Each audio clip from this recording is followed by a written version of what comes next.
Live from Fargo and serving you on TV, online, and on the go. This is Valley News Live 10 at 10.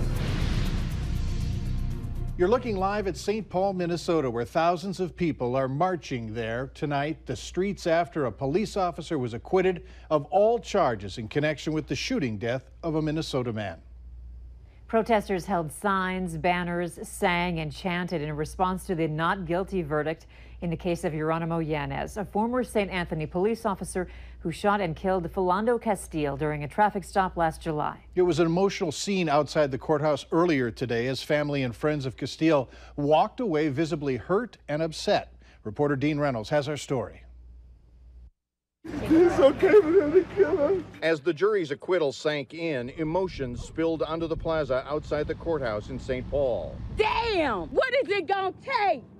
I'm mad as hell right now. Yes, I am. Valerie Castile is the mother of Philando Castile, who was shot to death by police officer Geronimo Yanez during a routine traffic stop almost a year ago. This city killed my son, and the murderer gets away. We got pulled over for a busted tail light in the back. The case gained national notoriety because the immediate aftermath of the shooting was live streamed on Facebook by Castile's girlfriend, Diamond Reynolds.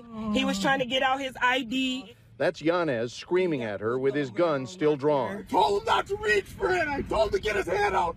In the midst of the traffic stop, Castile told the officer he had a firearm. But Yanez insisted on the witness stand that when Castile reached into his pocket, he feared for his life and fired off 7 shots, 5 of them hitting Castile.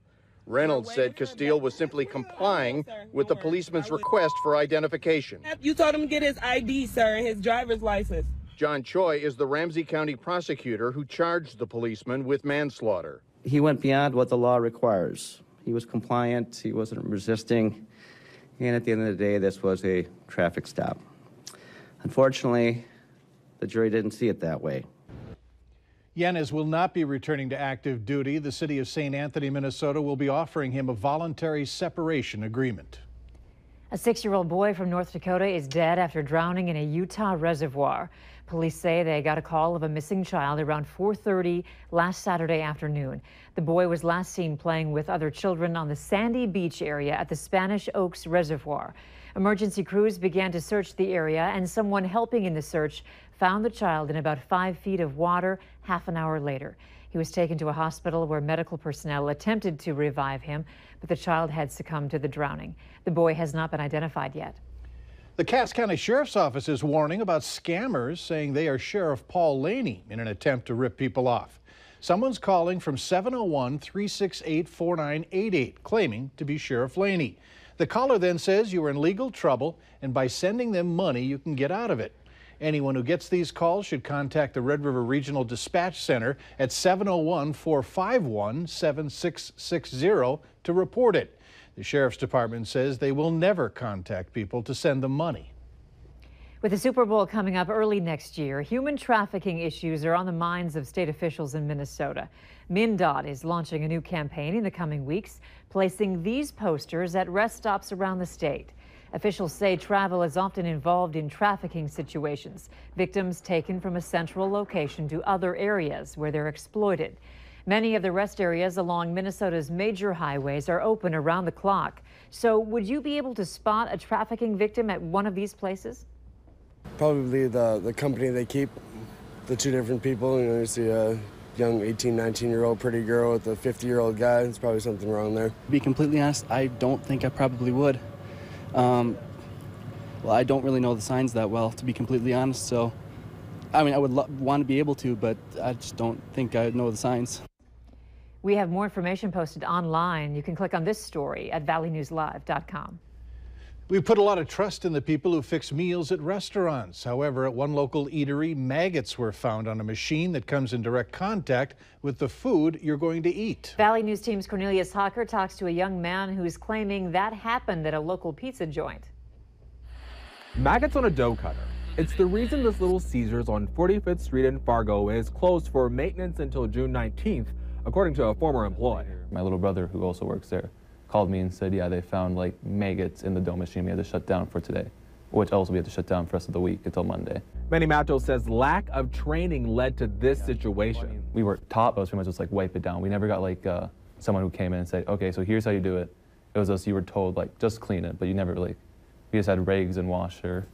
We didn't know like the proper techniques or anything. Since the maggots were found, Manny, along with several other people, have quit the place because they feel like management is not going to get any better despite this situation. We all tried what we could. We all did what we tried to do. At the end of the day, it was like upper management failed to communicate with us. Cass County Public Health says the owner of Little Caesars voluntarily closed up shop to take care of the situation. There's going to be a follow-up inspection on Monday. In Fargo, Cornelius Hawker, Valley News Live. We reached out to the owner of Little Caesars, but he didn't get back to us. We'll have the results of Monday's follow-up inspection posted on our website, valleynewslive.com. Dozens of Fargo homeowners may have been scratching their heads after getting their new blue recycling bins. The all-in-one program is set to begin in the first week of July. However, the information on about 90 lids goes against what the city is offering.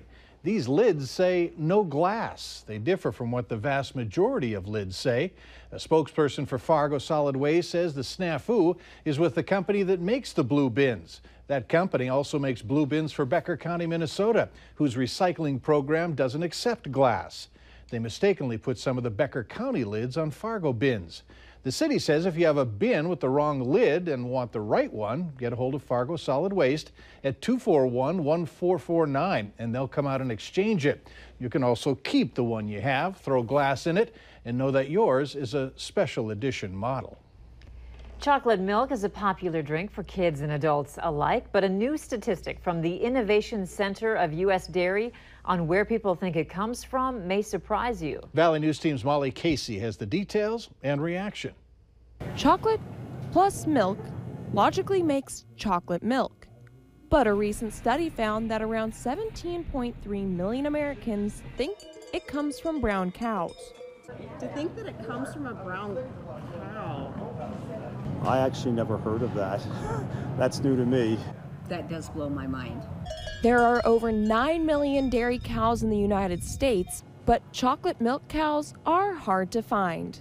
Because logic would tell you that chocolate does not come from cows, and chocolate plus milk equals the chocolate milk. Each American drinks around 200 pounds worth of milk a year. But the question lingers. Why don't we know where our milk comes from? Too many of the people who live in the cities know nothing about where their food comes from, obviously. I don't think people read enough, and they watch too much TV. We're not thinking education. But what kind of education? I would say we need to do a better job of educating about agriculture in our schools early. And since June is Dairy Month, you might as well pour yourself a cup of chocolate milk and be happy you know where it came from. From a cow, just from a dairy cow. From Fargo, Molly Casey, Valley News Live. And you can learn more, find out more facts and myths about dairy on Valley News Live's website. People took one step closer to curing cancer tonight during the American Cancer Society's Relay for Life on the Red event. Cancer survivors walked alongside their caregivers and supporters that they had never met to raise money for research. Paper bags were lining the track showing the names and faces of those who lost their lives to these deadly diseases. The event is a key fundraiser for the American Cancer Society and supports many of their efforts. Without the money that we raise through a Relay for Life, we wouldn't have research that is finding cures for various cancers. We wouldn't have the mission, we wouldn't have the programs, the education that's available to people out there. Anyone interested in participating can register on the spot. The walk started at 6 and continues until midnight tonight, weather permitting. Valley News Live viewers might notice something a little different in the wee hours of tomorrow morning. Over-the-air and cable programming will not be available from around midnight until 4 tomorrow morning while we complete some scheduled maintenance. The breaking news and weather content of Valley News Live will still, as always, be available online and on our mobile platforms, so you'll always have it available wherever you are. Just be sure to visit valleynewslive.com or search the App Store for the VNL News app to stay updated throughout the whole day.